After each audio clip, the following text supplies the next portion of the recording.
시편 50편 23절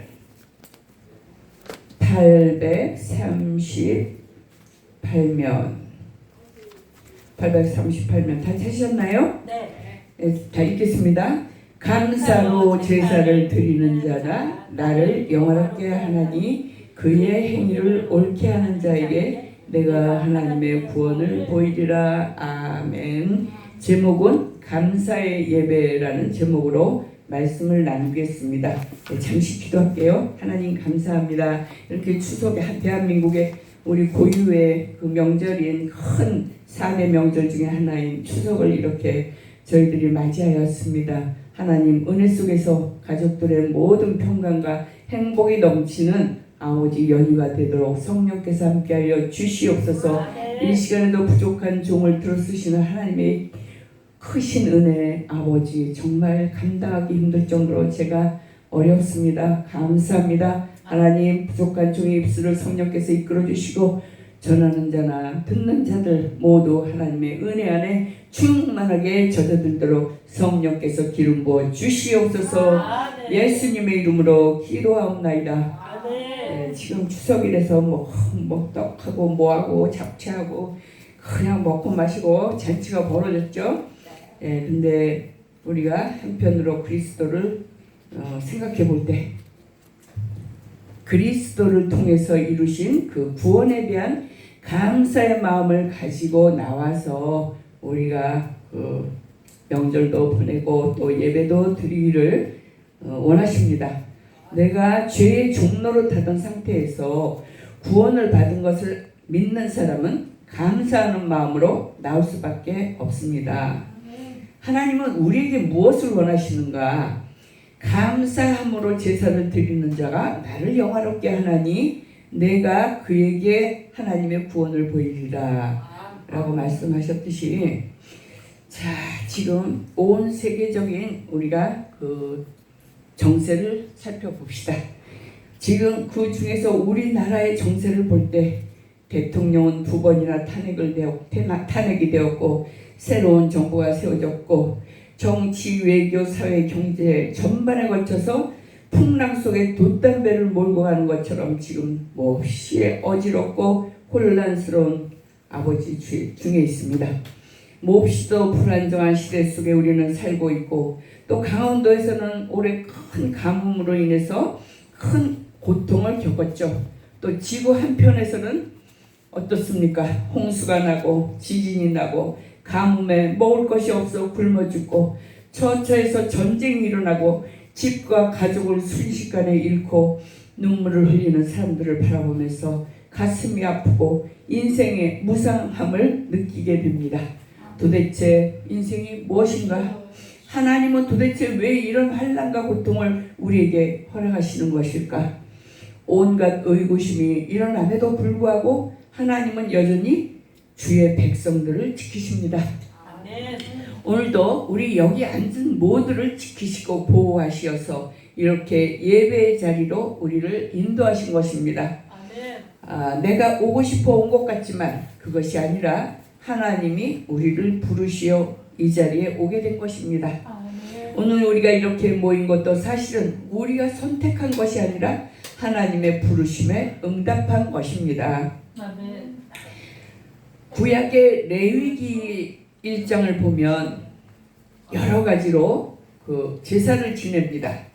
그 중에서 번제라는 것이 있는데 그 번제는 동물의 가죽을 벗겨낸 그 모든 제물의 전부를 불로 태워서 드리는 제사입니다. 피와 살은 각을 뜨고 피는 곳곳에 그 뿌리 제단 옆에 뿌리고 내장, 머리, 정강이 모두 부분을 제단 위에 불의해서 나무로 태워서 그 향을 하나님께 올리는 그런 제사죠. 이것은 내 삶 전체를 하나님께 드린다는 고백입니다. 그 제물이 소든 양이든 심지어 비둘기일지라도 누구나 자신의 형편에 맞게 드릴 수가 있었습니다. 그런데 중요한 것은 제물이 아니라 드리는 나의 마음입니다. 우리 가정의 형편이 손을 들이지 못하고 양이나 비둘기나 그 곡식을 드리든 작든 크든 상관이 없습니다. 당시 이스라엘 백성들의 제사는 하나님의 은혜에 감사해서 드리는 제사가 아니었습니다. 많은 제물을 바치면 마치 하나님이 자기의 죄를 눈감아 주시고 하나님께 그것으로 자기가 할 도리를 다 했다고 생각했습니다. 시편 기자는 당시 백성들의 이러한 잘못된 신앙생활을 준엄하게 책망했습니다. 이스라엘 백성들은 하나님이 정말 피를 좋아하신다고 오해했습니다.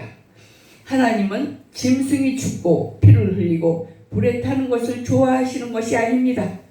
다만 그 짐승이 죽을 때 이스라엘 백성들의 죄값이 지불되는 것으로 여겨서 백성들의 죄가 사해진 것으로 인정하시겠다는 것이었습니다.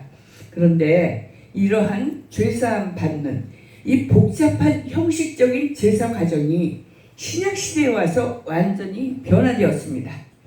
예수 그리스도께서 우리의 죄를 위해 온 인류의 구원을 위해 우리 모두의 제물이 되셔서 십자가에 달려 돌아가시고 사흘 만에 다시 살아나심으로써 단 한 번에 우리의 모든 제물이 되셨으므로 우리는 이제는 예수 그리스도께 그 구원의 은혜에 감사하는 마음으로 예배의 날을 드리면 되는 것입니다.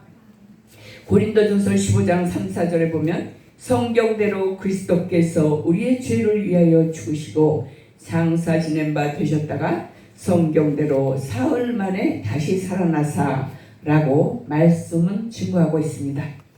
그래서 제물, 즉 소, 염소, 양이든 크든 작든 형식적인 그 제물이 문제가 아니라 하나님께서는 통회하는 내 상한 마음, 회개하는 마음, 감사할 줄 아는 그 네 가난한 마음을 받으시겠다는 것이었습니다.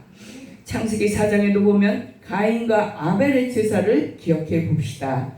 가인은 땅의 소산물들을 드렸는데 인색한 마음으로 그저 되는 대로 드렸고, 동생 아벨은 양의 첫 새끼와 그 기름으로 정성껏 드렸습니다. 그 첫 새끼라는 첫 것이라는 말은 가장 으뜸되고 가장 귀하고 가장 좋은 것이란 의미가 되는 것입니다. 아벨이 정성을 다해 제물을 드렸고 하나님의 뜻에 마음문을 열었지만 가인은 분노로 마음문을 꽉 닫았습니다. 마침내는 질투로 동생까지도 죽여버렸습니다. 마가복음 11장 15절에서 16절 보면 예수님은 성전 안에서 비둘기 파는 자들을 내쫓으셨습니다. 성전 안에서까지 비둘기를 팔고 돈을 바꾸는 매매행위 때문에 예배 장소마저 잃게 되었습니다. 예수님은 몹시 화가 나셔서 내 집은 만민이 기도하는 집인데 너희가 강도의 소굴로 만들었도다 라고 하시며 상과 의자를 둘러엎으셨습니다. 그 이유는 가난한 사람들의 예배를 막는 그 장벽을 치우고 싶으셨기 때문입니다. 오늘날 우리 가운데도 예물을 많이 드리지 못함을 근심하며 미안한 마음으로 예배 드리는 자가 있다면 주님은 그 가난한 마음을 기쁘게 받으시는 것입니다. 우리 모두는 부요한 자나 가난한 자나 모두가 하나님 앞에 존귀한 예배자들인 것입니다. 우리 앞에 펼쳐지는 환난과 혼란, 자연과 이변을 바라보며 그러나 그리스도가 우리와 함께 하신다는 그 믿음으로 여러 가지 일들을 바라볼 수 있으므로 감사할 수 있는 것입니다. 우리는 복음을 믿음으로 말미암아 어떠한 상황에 부딪혀도 감사할 수밖에 없습니다. 우리는 당장 내일 일을 모르며 살고 있습니다. 내일 또 무슨 일이 있을지 알 수는 없지만 그러나 우리는 그저 주님께 감사하며 살 수밖에 없습니다.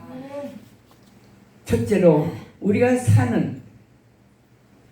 감사할 수밖에 살 수가 없는데 복음이란 도대체 무엇입니까? 첫째로 우리가 사는 모든 것이 하나님의 은혜라는 것입니다. 우리가 지금까지 태어나 지금까지 사는 것 그 자체가 전적인 하나님의 은혜라는 것입니다.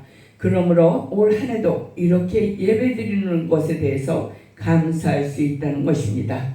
또 두 번째로 믿는 사람들은 내가 이 땅에 태어났다 죽을 때 그 죽음으로 끝나는 것이 아니라 마침내 부활이 있고 영생이 있고 하나님 나라에 우리는 들어갈 수 있다는 소망이 있는 것입니다.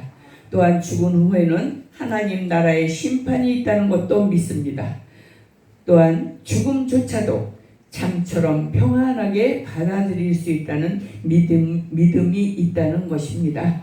셋째로 은혜로 사는 사람은 사랑의 십자가를 져야 한다는 것입니다. 우리가 죽은 후에는 사랑한 것만 남게 된답니다.